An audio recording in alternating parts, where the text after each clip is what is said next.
Dr. Carl is teaching a class about reading Comp 5.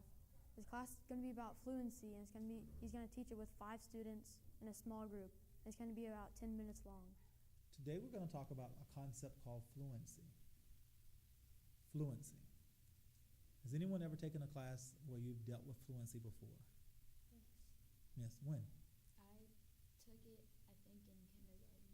Okay. And what did you guys talk about with fluency? Like how well you can read, how fast, how much passion you have in reading. Exactly. Fluency deals with your ability to read the information with passion, to read it with the correct speed, and to enunciate the words correctly.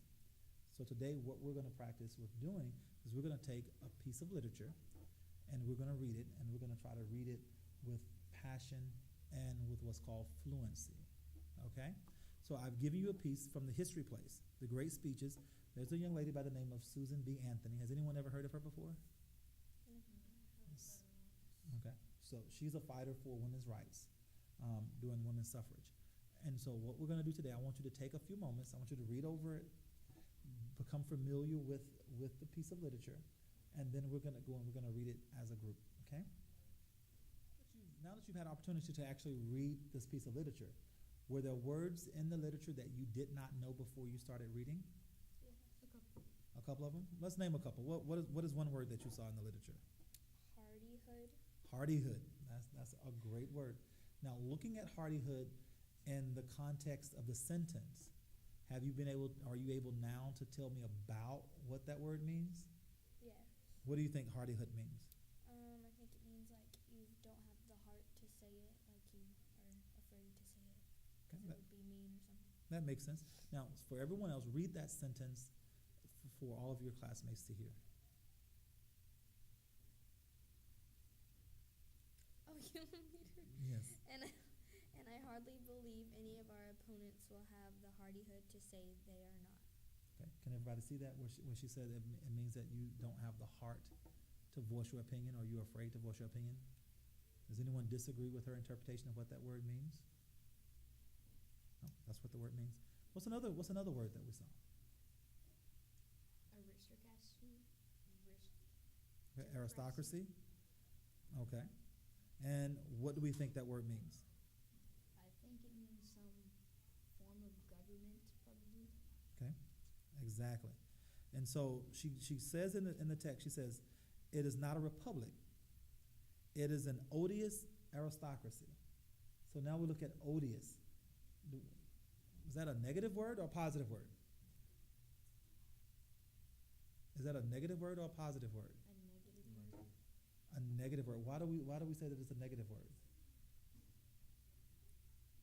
Because she doesn't like the government and how it's set up. Mm-hmm. Exactly. So because she's not painting aristocracy in a positive light, she's talking about aristocracy in a negative light, right? And so since she's talking about aristocracy in a negative light, this word odious seems to be an adjective of what she means to be negative. So we know that odious, even if we don't know what it means, we know that it means something negative, correct? All right. So let's go ahead and start reading our story. Kayla, would you like to start us off? Sure. Okay. Friends and fellow citizens, I stand before you tonight under indictment for the alleged crime of having voted at the last presidential election without having a lawful right to vote. It shall be my work this evening to prove to you that in thus voting, I not only committed no crime, but instead simply exercised my citizens' rights guaranteed to me and all United States citizens by the national Constitution beyond the power of any state to deny. All right. Who wants to read next? Okay.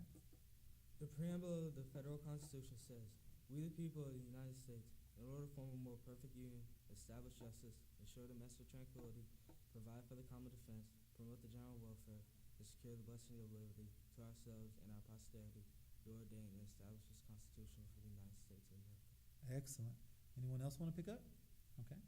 It was we the people, not we the white male citizens, nor yet we the male citizens, but we the whole people who formed the Union. And we formed it not to give the blessings of liberty, but to secure them, not to the half behalf of ourselves and behalf of our posterity, but to the whole people, women as well as men. And it is a downright mockery to talk to women of their enjoyment and blessings of liberty, while they are denied the use of only means of securing them provided by this democratic Republican government, the ballot. Excellent. Who wants to read the final paragraph? I will. The only question left to be settled now is, are women persons? And I hardly believe any of our opponents will have the hardihood to say they are not. Being persons, then women are citizens, and no state has a right to make any law or to enforce any old law that shall abridge their privileges or immunities. Hence, every discrimination against women in the constitutions and laws of the several states is today null and void precisely, and as is every one against Negroes. Okay, excellent. So now we've read the story. We've read her speech, rather. What are some things that we can glean from reading her speech? For instance, do we see her as a woman who's angry? Kind of. Kind of. Why would you say that she's angry? Because she doesn't like how the people have not let her vote and convicted her of crime. Okay. All right. So she's angry because she was not being able to vote. Now she says she's under indictment for a crime that was no crime. So she's probably upset because she was arrested, maybe. Think. Okay. What else do we know about her from reading her speech? Well, she's she's educated, the way that she talks and uses her words when she speaks and writes. Exactly. So we can see that she's educated because she uses words that are not words that you would normally hear from persons that you would not consider to be educated, correct? So she uses some words that we have to look up. Like she uses hardihood. She uses aristocracy, odious. So she uses words that we associate with individuals who are educated. Now, in her speech, why would we say that she was delivering this speech? Is she delivering this speech to entertain the audience? No. No. Is she delivering this speech to inform the audience? Yes. Maybe so, maybe so. Is she delivering this speech to persuade the audience? Yes. Yes. Does she have an opinion? Yes. Yes. Would you say that she has a strong opinion? Yes. Yes, very Why strong. would you say that? Because of the whole idea of the speech and what she has in it and how she states that she doesn't like the government now. Okay, all right. And now, looking at this, there are a couple things that I want us to do with looking at this speech and looking at how she delivered this speech. Now, I want us to be able to critique it, which is what we've been doing so far. And critiquing is simply being able to looking at it from a critical standpoint and picking up if we see any inconsistencies or errors, okay? So what I want you to do as groups, I want you to break up into groups, and I want you to look at the speech, talk about it. You can read it again if you like, but I want you to identify any type of inconsistencies that you see. I also want you to evaluate the speech to see if you think the speech was effective. Was it able to accomplish the purpose that she gave the speech? So you're going to have to look at the speech and determine what was her purpose for giving the speech, okay? So let's break up into small groups for a moment, and then I'm going to give you an opportunity to have some discussion. All right? Okay. When we were reading, I thought that when she was talking about when actually back then we just meant white males could vote because women didn't have that much rights. The men, their husbands basically owned them and their children, and also African Americans weren't allowed to vote.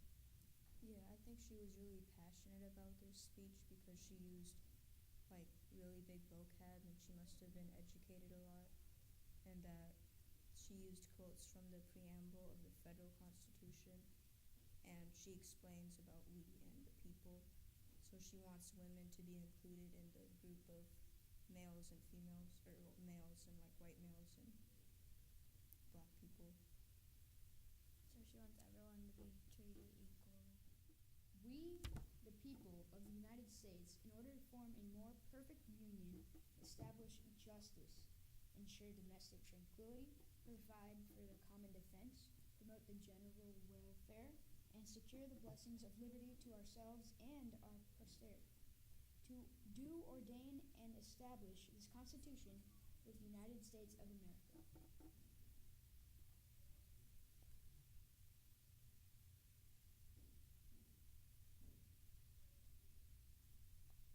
We're gonna have discussion about the text. Out loud now. Wait, okay. We just talk about, like, after I'm done reading, we just talk about how, like, what does it mean? Yeah. What does it mean? Talk about her passion. Talk about how she might have said those words. That sort of thing.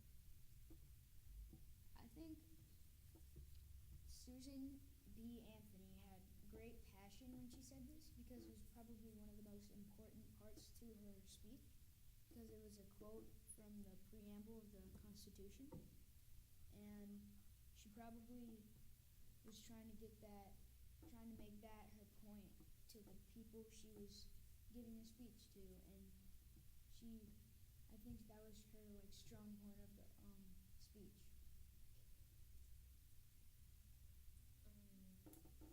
I think you're right about that, but I'd like to add that to establish justice, that part of her speech, I think she must have put more emotion into it because she thinks that it's not right for only males to vote. Women should vote too, and it's not justice until everyone's allowed to do the same thing. I agree with you. I think she had a lot of passion in this quote because it's a quote from the Constitution, and I think she wants everyone to be treated equally so that women can have their rights. So now, with fluency, you want to understand the text, you want to be able to relate to the text, and you want to be able to feel the passion. When we read the speech of Susan B. Anthony, can you feel her passion? Yes. Yeah. Can you understand why she was so passionate? Yes. All right.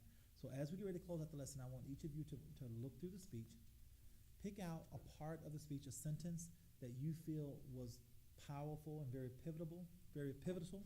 And what we're going to do, I'm going to ask each of you to read that the way that you feel that Susan B. Anthony would have read it. Okay? So who would like to start us off? I'll start you off. Okay? So I picked the first sentence from the third paragraph. It was we the people, not we the white male citizens, nor yet we the male citizens, but we the whole people who form the Union. I think that was probably one of the most important sentences she could have said in her speech. I think it meant a lot to her to put that in there. Yeah, very powerful, very powerful. Who wants to go next? I'll go next. Okay. On the last paragraph, the first sentence, I picked the only question left to be settled now is, are women persons? Yeah, because I think that in the speech she established that a person in the United States has certain rights. And so now she poses the question, are women persons? And why would she pose that question? To know like that we're all treated equal and like women are people, not just the white males, so we should all be able to do and have the right to the same thing.